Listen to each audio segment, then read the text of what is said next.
मौर्योत्तर काल। रुद्रदामन का जूनागढ़ अभिलेख गुजरात में गिरनार नामक पहाड़ी से प्राप्त हुआ है। ब्राह्मी लिपि में उत्कीर्ण संस्कृत भाषा का यह अभिलेख अब तक प्राप्त संस्कृत अभिलेखों में सर्वाधिक प्राचीन है। इस अभिलेख में संस्कृत काव्य शैली का प्राचीनतम नमूना प्राप्त होता है। इसमें रुद्रदामन की वंशावली, विजयोशासन, व्यक्तित्व आदि पर सुंदर प्रकाश डाला गया है। इस अभिलेख का मुख्य उद्देश्य सुदर्शन झील के बांध के पुनर्निर्माण का वितरण सुरक्षित रखना था। कुजुल कडफिसस प्रथम शताब्दी ईस्वी ने भारत में सर्वप्रथम पश्चिमोत्तर प्रदेश पर अधिकार कर लिया। इसने केवल तांबे के सिक्के जारी किए। इसके सिक्कों पर धर्मथिदस तथा धर्मथिद धर्म के स्थित उत्कीर्ण है। सर्वप्रथम विम कडफिसस के काल में ही भारत में कुषाण सत्ता स्थापित हुई थी। विम कडफिसस ने स्वर्ण एवं तांबे के सिक्के चलाए थे। शिव त्रिशूल तथा नंदी की आकृति इसके सिक्कों पर मिलती है। इसने महेश्वर नाम की उपाधि धारण की थी। उत्तर पश्चिम भारत में सर्वप्रथम स्वर्ण सिक्कों का प्रचलन इंडो ग्रीक यानी हिंद यवन राजाओं ने करवाया था, जबकि इन्हें नियमित रूप से पूर्ण रूप से प्रचलित करवाने का श्रेय कुषाण शासकों को जाता है। कुषाण शासकों ने स्वर्ण एवं ताम्र दोनों ही प्रकार के सिक्कों को व्यापक पैमाने पर प्रचलित किया था। कुषाण शासकों में विम कडफिसस ने सर्वप्रथम सोने के सिक्के जारी किए थे। कुषाण शासक कनिष्क के सिक्कों पर महात्मा बुद्ध का अंकन मिलता है। योधेय का प्रमाण पुराण, अष्टाध्यायी तथा बृहत् संहिता इत्यादि ग्रंथों से प्राप्त होता है। इनका साम्राज्य दक्षिण पूर्वी पंजाब से राजस्थान के बीच था। इनके सिक्कों पर कार्तिकेय का अंकन मिलता है। कनिष्क के सारनाथ बौद्ध अभिलेख की तिथि 81 ईस्वी है। यह प्रतिमा मथुरा से लाकर कनिष्क के राज्यारोहण 78 ईस्वी के तीसरे वर्ष सारनाथ में स्थापित की गई थी। कनिष्क के अब तक अभिलेख में 4 शहरों के नाम का उल्लेख मिलता है। ये हैं साकेत, कौशाम्बी, पाटलिपुत्र तथा चंपा। वर्तमान में तिथि एवं वर्ष के लिए ग्रेगोरियन कैलेंडर का प्रयोग किया जाता है, जो विश्वव्यापी है। वर्तमान कैलेंडर से 57 जोड़ देने पर विक्रम संवत प्रारंभ 57 ईसा पूर्व तथा 78 घंटा देने पर शक संवत प्रारंभ 78 ईसा पूर्व ईसा प्राप्त होता है ईस्वी। चैत्र भारतीय राष्ट्रीय पंचांग का प्रथम माह होता है। विक्रम संवत के 2 अन्य नाम भी मिलते हैं, कृत संवत तथा मालव संवत। भारत में राष्ट्रीय कैलेंडर के रूप में शक संवत को अपनाया गया है। अश्वघोष कनिष्क के राजकवि थे। सौंदरानंद, बुद्ध चरित्रम तथा सारिका पुत्र प्रकरण उनकी प्रमुख रचनाएं हैं। वसुमित्र भी कनिष्क के आश्रित विद्वान थे। इन्होंने चतुर्थ बौद्ध संहिता की अध्यक्षता की थी। अश्वघोष, नागार्जुन, पार्श्व तथा चरक ये चारों ही कनिष्क के दरबार से संबंधित थे। पतंजलि ने पाणिनि की अष्टाध्यायी पर महाभाष्य की रचना की थी। महर्षि पतंजलि शुंगकालीन विद्वान थे तथा इन्होंने ऐसे लोगों को शिष्य बनाया जो बिना किसी अध्ययन के ही संस्कृत बोल लेते थे।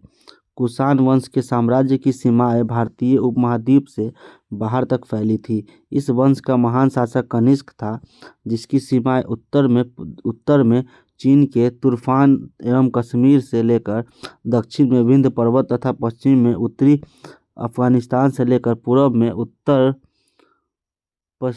प्रदेश एवं बिहार तक विस्तृत थी। पेरिप्लस ऑफ द एरिथ्रियन सी के विवरणों और अरिकामेडू में हुई खुदाई से ऐसे अनेक बंदरगाहों और व्यापारिक केंद्रों की उपस्थिति के साक्ष्य मिले हैं, जिनसे यह स्पष्ट होता है कि कुषाणों पर व्यापार पश्चिमी विश्व से फारस की खाड़ी और लाल सागर से के जलमार्ग से होता था। इन सभी साक्ष्यों में किसी में भी कुषाणों की सशक्त नौसेना की उपस्थिति का उल्लेख नहीं मिलता है। कुषाण शासक कनिष्क के काल में कला क्षेत्र में दो स्वतंत्र शैलियों का विकास हुआ, गांधार शैली एवं मथुरा शैली। भारतीय और यूनानी आकृति की सम्मिश्रण शैली गांधार शैली है। इस कला शैली के प्रमुख संरक्षक शक एवं कुषाण थे। इस कला का विषय मात्र बौद्ध होने के कारण इसे यूनानी बौद्ध यानी इंडो ग्रीक या ग्रीक रोमन भी कहा जाता है। गांधार कला में सदैव हरित स्तरीय या शिष्ट चट्टान का प्रयोग ही मूर्तियां बनाने के लिए किया जाता था। अफगानिस्तान का बामियान पहाड़ियों को काटकर बनवाई गई बुद्ध प्रतिमाओं के लिए प्रसिद्ध था, लेकिन अफगानिस्तान में तालिबान शासक ने इन बुद्ध प्रतिमाओं को नष्ट करवा दिया। कुषाण काल प्रथम शताब्दी ईस्वी में बाल विवाह की प्रथा प्रारंभ हुई थी। स्त्रियों में उपनयन की समाप्ति तथा बाल विवाह के प्रचलन ने उसे समाज में अत्यंत निम्न स्थिति में ला दिया। भारत में बाह्य आक्रमणों के कालों का सही कालक्रम है यूनानी जो 326 ईसा पूर्व में सिकंदर ने किया था, शक प्रथम शताब्दी ईसा पूर्व में यानी कुषाण पहली शताब्दी ईस्वी में। ईरानी शासक डेरियस प्रथम ने 522 से 486 ईसा पूर्व में सर्वप्रथम भारत में कुछ भागों को अपने अधीन किया था। हेरोडोटस के अनुसार डेरियस प्रथम ने साम्राज्य के संपूर्ण सिंधु घाटी का प्रदेश शामिल था तथा पूरब की ओर इसका विस्तार राजपूताना के रेगिस्तान तक था। मिनांडर तथा उसके पुत्र स्ट्रैटो प्रथम के सिक्के मथुरा से मिले हैं। स्ट्रैटो द्वितीय ने शीशे के सिक्के जारी किए थे। इस हिंद यवन शासक का शासन 25 ईसा पूर्व से 10 ईसा पूर्व तक माना जाता है। 184 ईसा पूर्व में पुष्यमित्र शुंग ने अंतिम मौर्य शासक बृहदत्त की हत्या करके शुंग राजवंश की स्थापना की थी। पुराणों के अनुसार पुष्यमित्र ने 36 वर्षों तक शासन किया। महर्षि पतंजलि ने शुंग शासकों को भारद्वाज गोत्र का ब्राह्मण बताया। अयोध्या के लेख से ज्ञात होता है कि पुष्यमित्र ने 2 अश्वमेध यज्ञ किए थे। पतंजलि पुष्यमित्र शुंग के पुरोहित थे। शुंग वंश का 9वां शासक भागवत अथवा भागभद्र था। इसके शासनकाल में तक्षशिला के यवन नरेश एटियालकिड्स का राजदूत हेलियोडोरस उसके विदिशा राजदरबार में उपस्थित हुआ था। हेलियोडोरस ने भागवत धर्म ग्रहण किया तथा विदिशा बेसन में गरुड़ स्तंभ की स्थापना कर भागवत विष्णु की पूजा की। शुंग वंश का अंतिम राजा देवभूति अपने आत्मय वासुदेव के षड्यंत्रों द्वारा मार डाला गया। वासुदेव ने जिस नवीन राजवंश की नींव डाली थी वह कण्व या कण्वायन नाम से जाना जाता है। मौर्यों के बाद दक्षिण भारत में सबसे प्रभावशाली राजा सातवाहनों का था। पुराणों में इस वंश के संस्थापक का नाम सिंधुक यानी सिमुक या सिप्रक दिया गया है, जिसने कण्व वंश के राजा सुशर्मा का वध करके अपना शासन स्थापित किया था। मत्स्य पुराण में आंध्र सातवाहन राजाओं की सबसे लंबी सूची प्राप्त होती है। इसमें आंध्र सातवाहन राजाओं की कुल संख्या 30 बताई गई है, जबकि वायु पुराण में इसकी संख्या 17 दर्शाई गई है। सातवाहनों की वास्तविक राजधानी प्रतिष्ठान या पैठन में अवस्थित थी। पुराणों में इस राजवंश को आंध्रभृत्य या आंध्र जातीय कहा गया है। उनकी आरंभिक राजधानी अमरावती मानी जाती है। पुराणों के अनुसार कृष्ण का पुत्र उत्तराधिकारी सातकर्णी प्रथम सातवाहन वंश का सातकर्णी उपाधि धारण करने वाला प्रथम राजा था। इसके शासन के बारे में हमें नागनिका के नानाघाट अभिलेख से महत्वपूर्ण जानकारी मिलती है। सातवाहन शासक गौतमीपुत्र सातकर्णी ने कहा था कि उसने विच्छिन्न होते चातुर्वर्ण यानी 4 वर्ण वाली व्यवस्था को फिर से स्थापित किया और वर्ण संकर वर्णों और जातियों के सम्मिश्रण को रोका। इसी कारण इसे वर्ण व्यवस्था का रक्षक कहा जाता है। गौतमीपुत्र सातकर्णी को उसकी माँ गौतमी बालश्री के नासिक अभिलेख में अद्वितीय ब्राह्मण एका ब्राह्मण आगम निलय वेदों का आश्रयदाता तथा खतियद नानमर्दन अर्थात क्षत्रियों के दर्प का मर्दन करने वाला कहा गया है। वशिष्ठ पुत्र पुलुमावी को दक्षिणापथेश्वर कहा गया है। दो पतवारों वाले जहाज का चित्र उसके कुछ सिक्कों पर बना हुआ है। इस वंश का अंतिम शक्तिशाली शासक यज्ञश्री सतकर्णी था। कलिंग के चेदी वंश का संस्थापक महामेघवाहन था। कलिंग का चेदी वंशीय शासक खारवेल प्राचीन भारतीय इतिहास के महानतम सम्राटों में से एक था। उड़ीसा प्रांत के भुवनेश्वर से लगभग 7 किलोमीटर की दूरी पर स्थित उदयगिरी पहाड़ी की हाथी गुम्फा से उसका एक बिना तिथि का अभिलेख प्राप्त हुआ है। इसमें खारवेल के बचपन, शिक्षा, राज्याभिषेक तथा राजा होने के बाद से 13 वर्ष तक के शासनकाल की घटनाओं का क्रमबद्ध विवरण दिया गया है। यह अभिलेख खारवेल का इतिहास जानने का एकमात्र स्रोत है। इस अभिलेख से पता चलता है कि खारवेल ने दक्षिण के 3 राजाओं चोल, चेर एवं पांड्यों को पराजित किया था। पांड्य शासक ने उसने गधे से हल चलवाया था। पांड्य शासक से उसने गधे से हल चलवाया था। इसका जैन धर्म के प्रति भारी झुकाव था। पूर्वी रोमन शासक जस्टिनियन को सर्वाधिक प्रसिद्धि उसके न्याय संबंधी सुधारों से मिली। जस्टिनियन रोमन कानून के संपूर्ण संशोधन के लिए उत्तरदायी था। निम्नलिखित में से किस हिंद यवन शासक ने शीशे के सिक्के जारी किए थे? आंसर हो जाएगा एस्टेट्रो द्वितीय ने शीशे के सिक्के जारी किए थे। इस हिंद यवन शासक का शासन लगभग 25 ईसा पूर्व से 10 ईसा पूर्व तक माना जाता है। निम्नलिखित में से किसने सिक्कों पर संकर्षण एवं वासुदेव दोनों अंकित किया था? आंसर हो जाएगा अगाथोक्लीज।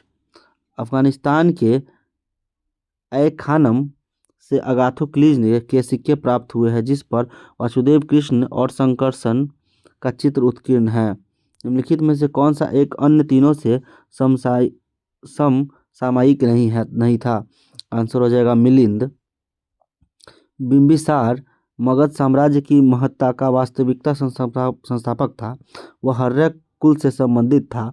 प्रसेनजीत को कौशल महाजनपद का राजा था। वह महात्मा बुद्ध का समकालीन था। गौतम बुद्ध ने बौद्ध धर्म का प्रवर्तन किया। मिनांडर, जिसे मिलिंद के नाम से भी जाना जाता, उत्तर पश्चिम भारत में इंडो ग्रीक राजा था। इस प्रकार बिंबिसार, गौतम बुद्ध एवं प्रसेनजीत तीनों समकालीन थे, जबकि मिलिंद इसका समसामयिक नहीं था। काव्य शैली का प्राचीनतम नमूना किसके अभिलेख से मिलता है? आंसर हो जाएगा इसका ए, काठियावाड़ के रुद्रदामन अभिलेख से। रुद्रदामन 130 से 150 ईस्वी का जूनागढ़ अभिलेख गुजरात के गिरनार नामक पहाड़ी में से प्राप्त हुआ है। ब्राह्मी लिपि से उत्कीर्ण संस्कृत भाषा का यह अभिलेख अब तक प्राप्त संस्कृत अभिलेखों में सर्वाधिक प्राचीन है। इस अभिलेख में संस्कृत काव्य शैली की प्राचीनतम नमूना प्राप्त होता है। किस अभिलेख में रुद्रदामन प्रथम की विभिन्न उपलब्धियां वर्णित है? आंसर हो जाएगा इसका ए हो जाएगा, यानी जूनागढ़ अभिलेख में है। गुजरात के जूनागढ़ से रुद्रदामन का एक अभिलेख प्राप्त हुआ है। यह जिस शिला पर उत्कीर्ण है उसी पर अशोक के 14 प्रज्ञापनों की एक प्रति तथा स्कंदगुप्त के दो लेखों भी खुदे हुए हैं। यह विशुद्ध संस्कृत भाषा तथा ब्राह्मी लिपि में लिखा गया है। इसमें रुद्रदामन की विभिन्न उपलब्धियां पर सुंदर प्रकाश डाला गया है। बिना बेगार के किसने सुदर्शन झील का जीर्णोद्धार कराया है? आंसर हो जाएगा रुद्रदामन प्रथम। जूनागढ़ अभिलेख से पता चलता है कि रुद्रदामन ने गिरनार के निकट सुदर्शन झील की मरम्मत बिना बेगार लिए ही करवाई थी, जो कि मौर्य वंश के शासक चंद्रगुप्त मौर्य के आदेश पर पुष्यगुप्त वैश्य द्वारा बनवाई गई थी। दूसरी शताब्दी के आसपास रचित संस्कृत के अभिलेख के अनुसार सुदर्शन झील एक कृत्रिम जलाशय की मरम्मत किसने की थी? आंसर हो जाएगा इसका रुद्रदामन ने की थी। रुद्रदामन प्रथम का जूनागढ़ अभिलेख गुजरात के गिरनार पहाड़ी से प्राप्त हुआ है। ब्राह्मी लिपि में उत्कीर्ण संस्कृत भाषा का यह अभिलेख अब तक प्राप्त संस्कृत अभिलेखों में सर्वाधिक प्राचीन है। इस अभिलेख से सुदर्शन झील के बांध के पुनर्निर्माण की सूचना प्राप्त होती है। कादर्मक क्षत्रपों ने निम्नलिखित में से किस धातु के में अति दुर्लभ सिक्के प्रचलित किया? आंसर हो जाएगा ताम्र। कादर्मक वंशीय शासकों की मुद्राओं को दो बड़े वर्गों में विभाजित किया गया जाता है। प्रथम वर्ग के अंतर्गत उन रजत मुद्राओं को रखा जाता है जो छहरात वंशी रजत मुद्राओं की निरंतरता का आभास कराते हैं। द्वितीय वर्ग के अंतर्गत पोटी निर्मित सिक्कों को रखा जाता है। कादर्मक शासन चस्टन ने रजत एवं ताम्र दोनों धातुओं की मुद्राएं चलाई। प्रश्न में अति दुर्लभ सिक्कों के बारे में पूछा गया। इसका सही उत्तर ताम्र होगा, क्योंकि कादर्मक वंशियों ने ताम्र की बहुत कम मुद्राएं चलवाई। इसका आंसर देख लेते हैं। डिमेट्रियस हिंदू यूनानी शासक था। रुद्रदामन शक वंश का शासक था। गोडोफर्निज पल्लव का था। भीम कुषाण शासक था। प्राचीन काल में भारत पर आक्रमणों के संबंध में निम्नलिखित में से कौन सा एक सही कालक्रम है?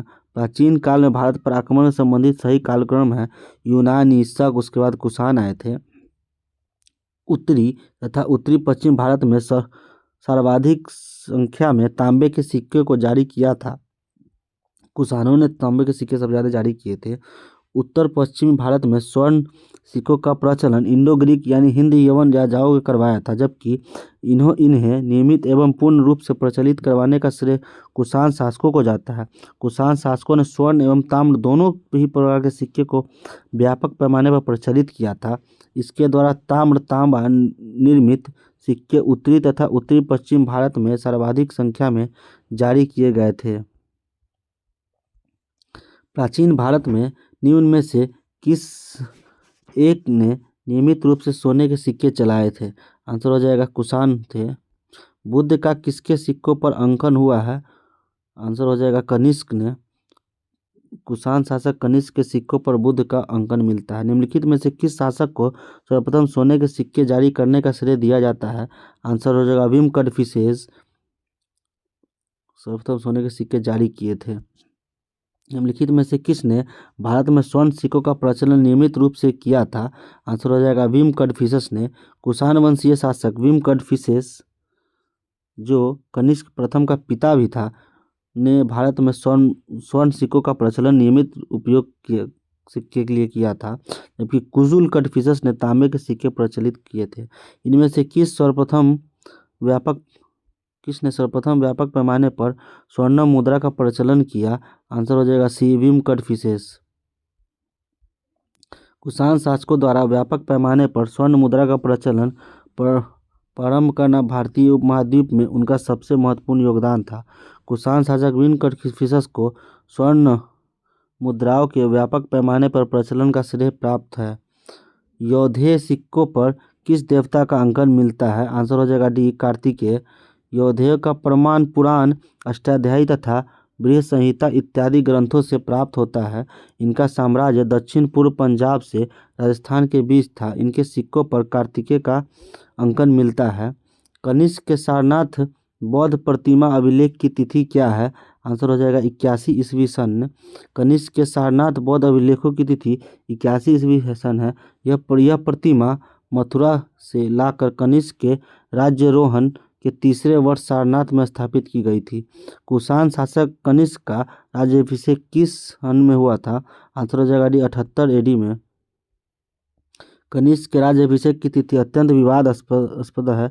इस समस्या पर विचार करने के लिए 1913 ईस्वी से 1960 के में लंदन में 2 अंतर्राष्ट्रीय सम्मेलन आयोजित किए गए। द्वितीय सम्मेलन में आम सहमति 78 ईस्वी के पक्ष में ही बनी।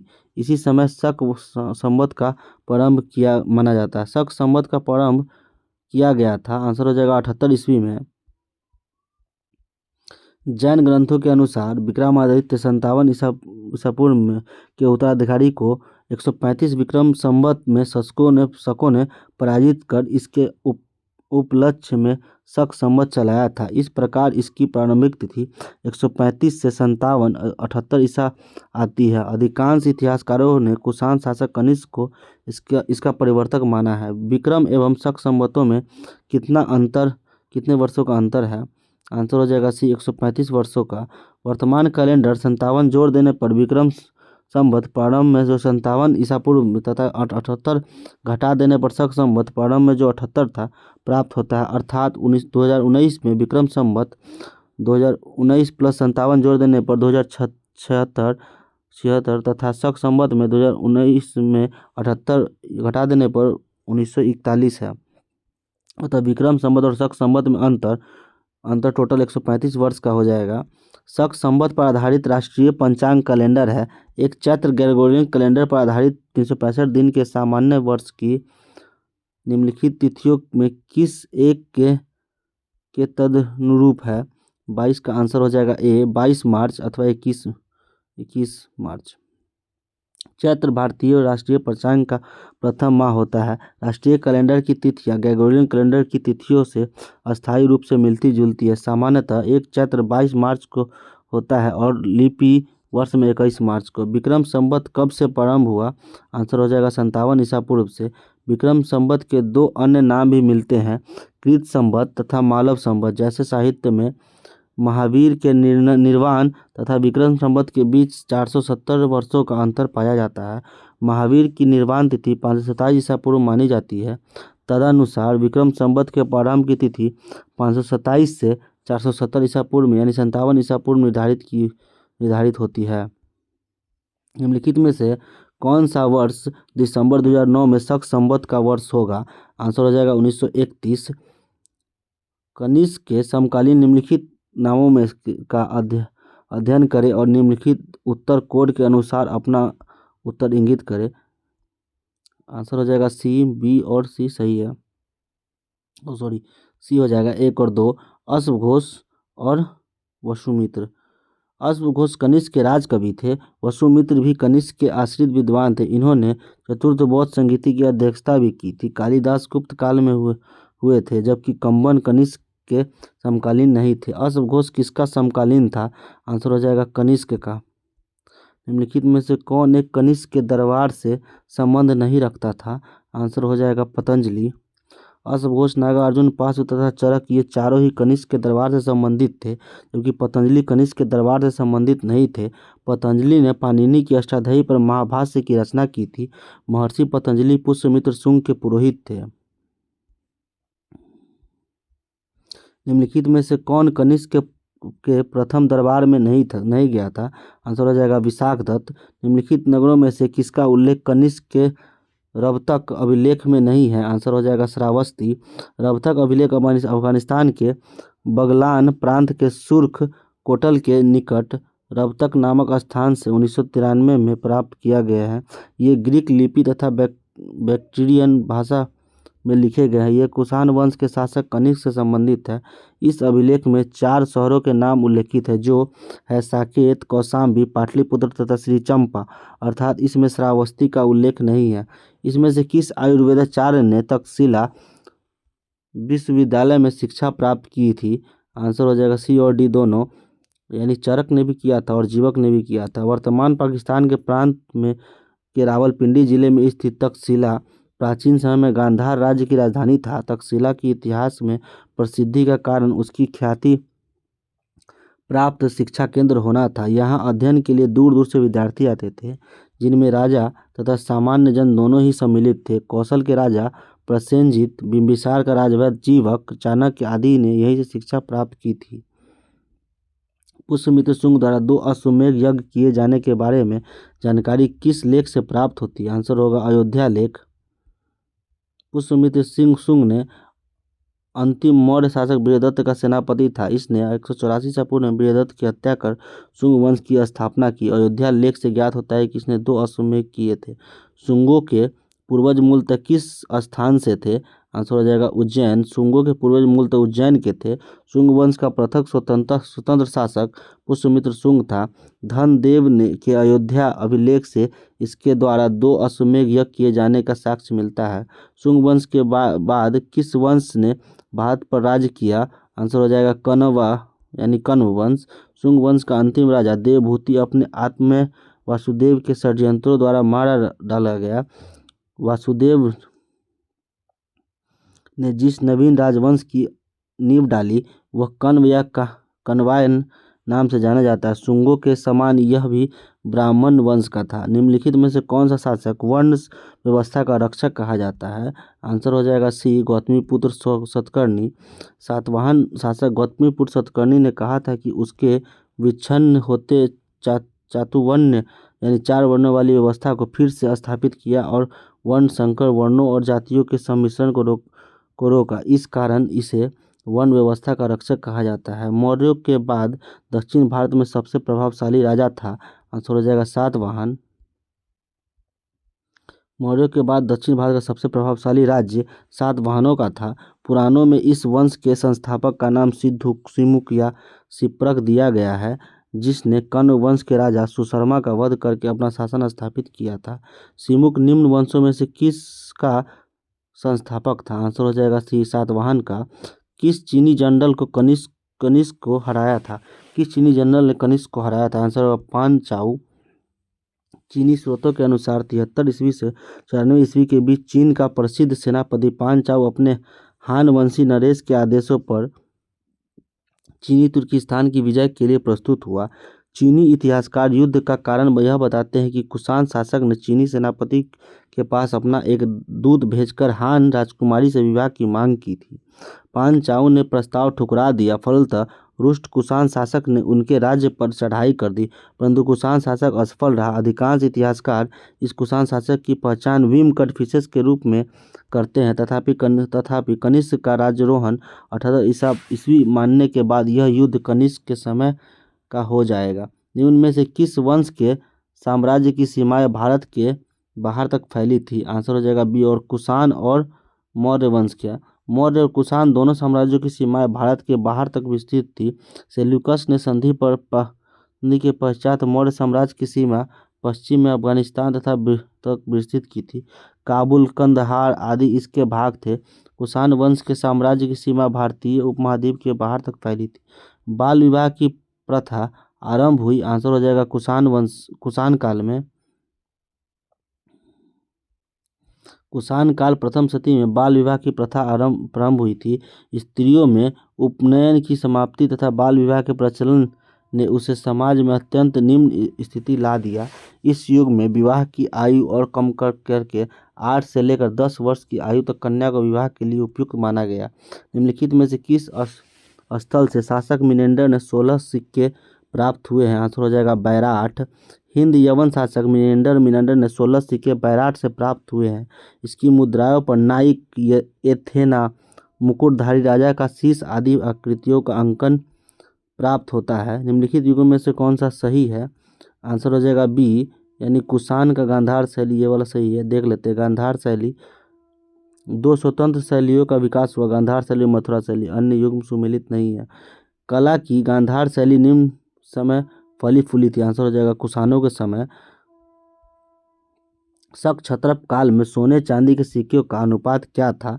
आंसर हो जाएगा 1:35 था। सूची 1 को मिलाना है 2 से। देख लेते हैं, इसका आंसर सी है। निम्नलिखित में से कौन सुमिलित नहीं है? यानी सी गलत है। कुषाण स्वर्ण एवं ताम्र है ना। सातवाहन ये गलत है। गुप्त स्वर्ण एवं रजत, कलचुरी स्वर्ण, रजत एवं ताम्र। कुषाणों ने सर्वप्रथम भारत में बड़े पैमाने पर शुद्ध स्वर्ण के सिक्के चलवाए थे।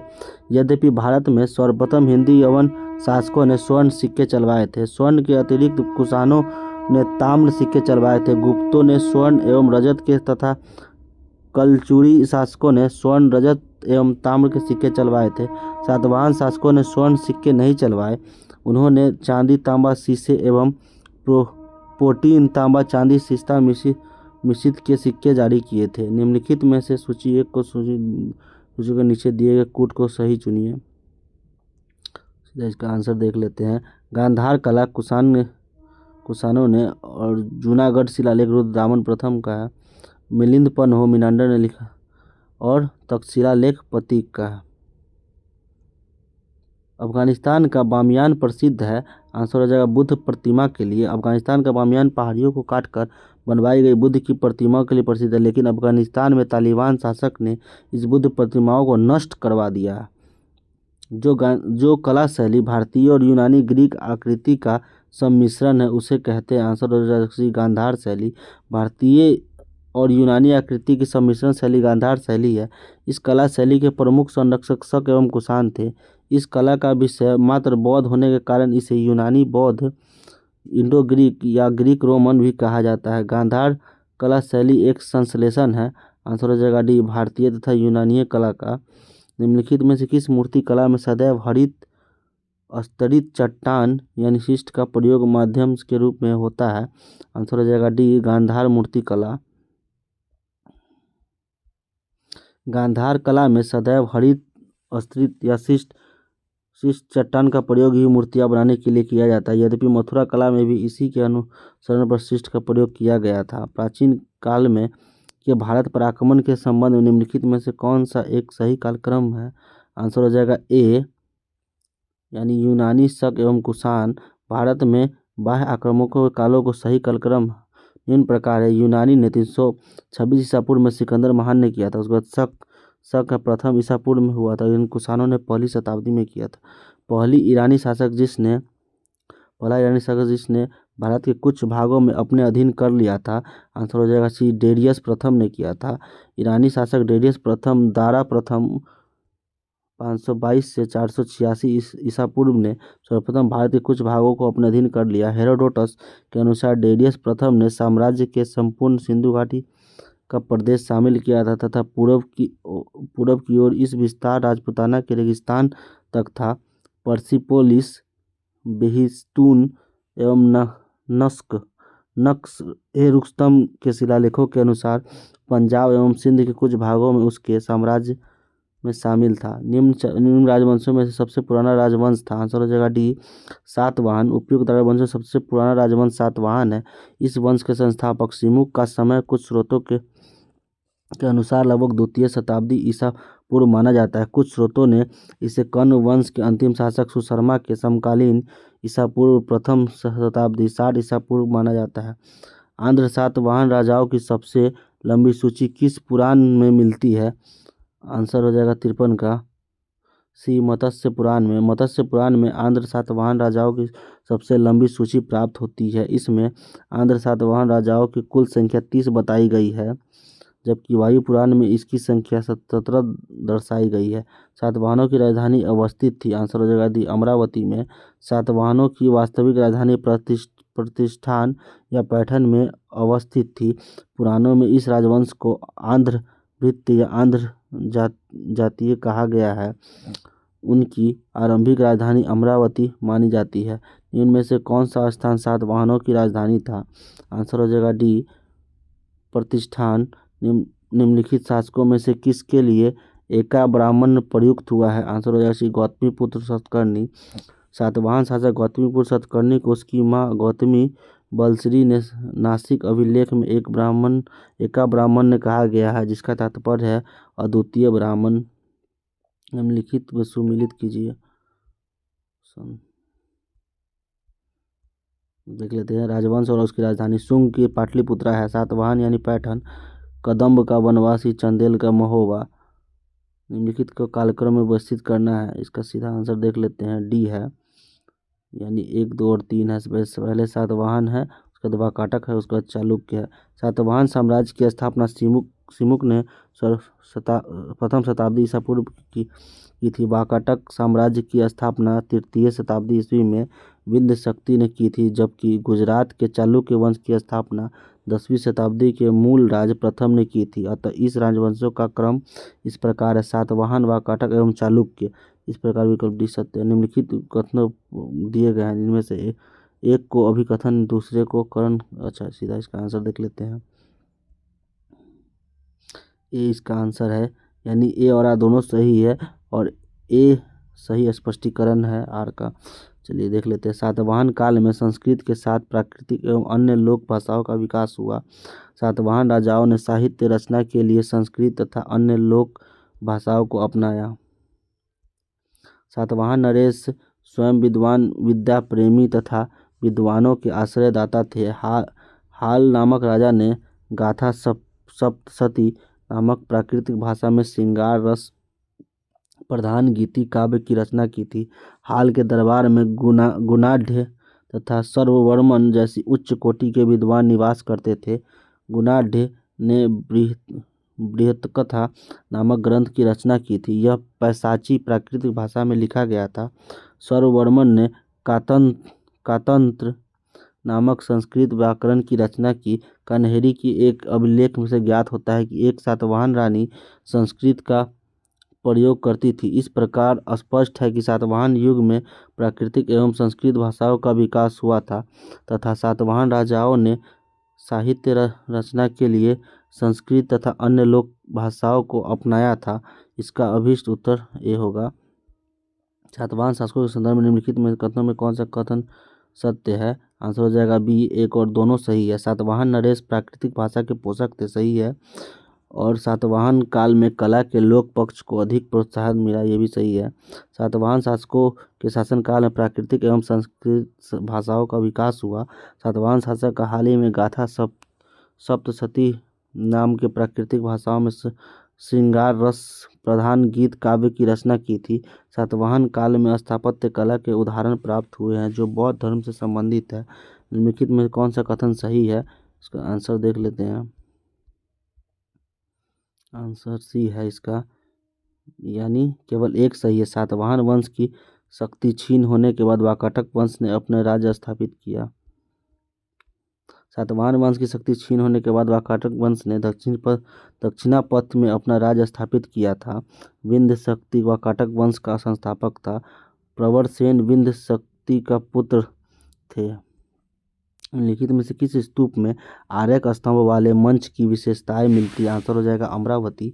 अमरावती स्तूप में आर्यक स्तंभ अथवा आर्यक स्तंभ पिलर्स वाले मंच की विशेषता देखने को मिलती है। यह आंध्र प्रदेश के पलनाडु जिले में अमरावती गांव में स्थित है। निम्नलिखित में से कौन सा युग अभिलेख और शासक दिए गए? आंसर होगा सी, सही नहीं है, यानी ये गलत है। यानी नासिक का शासक गौतमीपुत्र सतकर्णी, हाथी गुम्फा खारवेल का और गिरनार का शासक रुद्रदामन प्रथम था। गौतमीपुत्र सतकर्णी सातवाहन वंश का शक्तिशाली शासक था।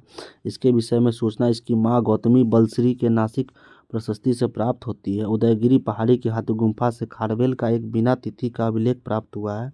इसमें खारवेल की बचपन शिक्षा, राज्याभिषेक, राजा होने के बाद उसके 13 वर्षों तक शासन की घटनाओं का क्रमबद्ध विवरण दिया हुआ है। भीतरी स्तंभ लेख में संबंध में गुप्त शासक स्तंभ गुप्त है, जबकि पुलकेशन द्वितीय का संबंध ऐहोल अभिलेख से है जो एक प्रशस्ति के रूप में तथा इसकी भाषा संस्कृत है। रुद्रदामन प्रथम का जूनागढ़ यानी गिरनार से शक संवत 72 का अभिलेख प्राप्त होता है। यह प्रशस्ति के रूप में इससे उसकी विजयों, व्यक्तित्व एवं कृतियों का विवरण प्राप्त होता है। निम्नलिखित में से किस वंश के शासकों को पुराणों में श्री पर्वतीय कहा गया है? आंसर हो जाएगा बी, इक्ष्वाकु। इक्ष्वाकु वंश के शासकों को पुराणों में श्री पर्वतीय यानी श्री पर्वत का शासक तथा आंध्रभक्त यानी आंध्रों का नौकर कहा गया है। पहले से सातवाहनों के सामंत थे, किंतु उनके पतन के बाद उन्होंने अपनी स्वतंत्रता घोषित कर दी। इस वंश का संस्थापक श्री शांत मूल था। निम्नलिखित कथनों पर विचार कीजिए। इसका आंसर हो जाएगा सी, ए सही है, परंतु सही वाला पढ़ लेते हैं, गलत है, ए सही है। कुषाण फारस की खाड़ी और लाल सागर से होकर व्यापार करते थे, ये सही बात है। Periplus of the Erythraean Sea of Arikamedu में हुई खुदाई से ऐसे अनेक बंदरगाह और व्यापारिक केंद्रों की उपस्थिति के साक्ष्य मिले हैं, जिससे यह स्पष्ट होता है कि कुषाणों का व्यापार पश्चिमी विश्व में फारस की खाड़ी और लाल सागर के जलमार्ग से होता था। इन सभी साक्ष्यों में किसी में भी कुषाणों की सशक्ति नौसेना की उपस्थिति का उल्लेख नहीं मिलता है। राजा खारवेल का नाम जुड़ा है। आंसर हो जाएगा 66 का सी का। हाथी गुम्फा अभिलेख के साथ कलिंग का चेदवंशीय शासक खारवेल प्राचीन भारतीय इतिहास के प्राचीनतम सम्राटों में से एक था। उड़ीसा प्रांत के भुवनेश्वर से लगभग 7 किलोमीटर की दूरी पर स्थित उदयगिरी पहाड़ी की हाथी गुम्फा से उसका एक बिना तिथि का अभिलेख प्राप्त हुआ है। यह अभिलेख खारवेल का इतिहास जानने का एकमात्र स्रोत है। इसका जैन धर्म के प्रति भारी झुकाव था। निम्नलिखित राजाओं में से कौन जैन धर्म का संरक्षक था? आंसर हो जाएगा खारवेल। कलिंग नरेश खारवेल निम्नलिखित में से किस वंश का संबंधित था? आंसर हो जाएगा चेदी वंश से संबंधित है। निम्नलिखित राजाओं में से किसका जैन धर्म से के प्रति भारी झुकाव था? आंसर हो जाएगा ठीक खारवेल। कलिंग नरेश खारवेल का संबंध था। आंसर हो जाएगा ई उपयुक्त में से एक से अधिक है, यानी कलिंग चेदी राजवंश का संस्थापक महामेघवाहन नाम के व्यक्ति था, अतः इस वंश का महामेघवाहन वंश भी पड़ गया। इस वंश का सर्वाधिक शक्तिशाली शासक खारवेल हुआ। हाथी गुम्फा का अभिलेख किस शासन के विषय में जानकारी का स्रोत है? आंसर हो जाएगा खारवेल। उदयगिरी पहाड़ी में हाथी गुम्फा के शासक खारवेल का एक बिना तिथि का अभिलेख प्राप्त हुआ। इसमें खारवेल के बचपन की शिक्षा, राज्याभिषेक एवं राजा होने के बाद 13 वर्षों के शासनकाल की घटनाओं का क्रमबद्ध विवरण हुआ है। यह अभिलेख खारवेल का इतिहास जानने का एकमात्र स्रोत है।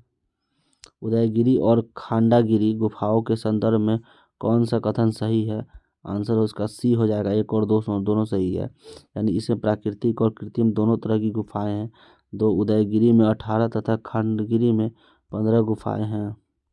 खांडगिरी एवं उदयगिरी की पहाड़ियाँ, जिन्हें कुमारगिरी एवं कुमारगिरी के नाम से भी जाना जाता है, अपनी रॉक कट गुफाओं के लिए प्रसिद्ध है। ये गुफाएं ओडिशा राज्य के भुवनेश्वर में स्थित है। इसमें प्राकृतिक एवं कृत्रिम दोनों तरह की गुफाएं हैं। उदयगिरी में 18 तथा खांडगिरी में 15 गुफाएं हैं। उदयगिरी की गुफाओं में चेदी वंश के शासक खारवेल का हाथी गुम्फा अभिलेख प्राप्त हुआ है। पूर्वी रोमन शासक जस्टिनियन का सर्वाधिक महत्वपूर्ण योगदान किस क्षेत्र में था? आंसर हो जाएगा विधि क्षेत्र में। पूर्वी रोमन शासक जस्टिनियन को सर्वाधिक प्रसिद्ध उसके न्याय संबंधी सुधारों से मिली है। जस्टिनियन रोमन कानून के संपूर्ण संशोधन के लिए उत्तरदायी था। पेरिप्लस ऑफ द इरीथ्रियन सी किसने लिखी है? आंसर हो जाएगा ई, एक से अधिक है। पेरिप्लस ऑफ द इरीथ्रियन सी की पुस्तक है। यह रोमन मिस्र बंदरगाहों से नेविगेशन और व्यापार के अवसरों का वर्णन करता है। इस ग्रंथ की रचना प्रथम शताब्दी ईस्वी में की गई थी। इसे एक अनाम व्यक्ति ने लिखा है। इसने भारत को आयात तथा निर्यात की जाने वाली वस्तुओं का भी उल्लेख किया है।